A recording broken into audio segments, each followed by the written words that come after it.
Le dialogue a repris en Guyane après 4 semaines de blocage. Une grogne qui est en train de devenir un vrai casse-tête pour le fleuron de l'île, le centre de Kourou. 1700 salariés, Ariane clouée au sol depuis un mois. Ça risque de coûter cher, a écrit vendredi le PDG du champion européen du spatial dans une lettre aux élus de Guyane. Y a-t-il danger pour Ariane Espace? C'est l'enquête du 8h. Bonjour Laure d'Autriche. Bonjour. D'abord, combien de satellites n'ont pas pu être lancés avec cette grogne depuis un mois? 5 satellites sont aujourd'hui en attente de lancement et plus le temps passe, plus la facture grimpe. Selon nos informations, l'arrêt de la base coûte 100 000 euros par jour à l'Europe spatiale parce qu'il faut continuer à entretenir la sécurité du site et payer les salariés. Sauf que 100 000 euros, on va dire que c'est pas grand-chose pour Ariane Espace. Oui, c'est vrai que la société pèse 1,5 milliard d'euros de chiffre d'affaires par an et la plupart du temps, ils ne sont pas perturbés par des pénalités parce que les assurances s'en occupent. Mais le vrai coût, il se mesure plutôt en termes de réputation, avec des signatures de marché qui pourraient ne pas se faire. Ce qui fait la renommée d'Ariane Espace aujourd'hui, c'est sa fiabilité. Ariane, c'est 77 succès d'affilée, des lancements à l'heure qui respectent les délais.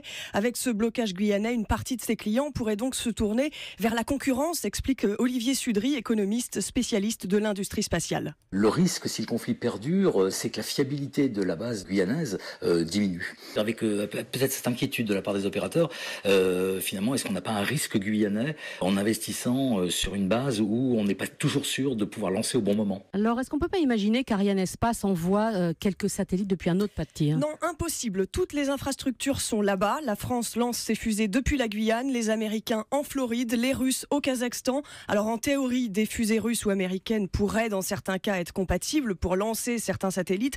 Mais le problème, c'est qu'il y a aujourd'hui un embouteillage pour accéder à l'espace. Tous les lanceurs ont leur calendrier qui est plein jusqu'à fin 2018. Bon, pour Ariane Espace, il y a encore pas mal de lancements prévus pour 2017, je crois. Alors, est-ce que les délais vont pouvoir être tenus? Oui, pour l'instant, oui. Il y a 9 lancements prévus d'ici la fin de l'année. Coup de chance, Ariane Espace n'a pas prévu de lancement au mois de mai. Ça leur laisse une marge. Mais il ne faudrait pas que ça traîne, disent plusieurs experts. Et même après le déblocage du centre spatial guyanais, il faudra compter 10 jours de remise en route. L'enquête du 8h, signée ce matin Laure d'Autriche.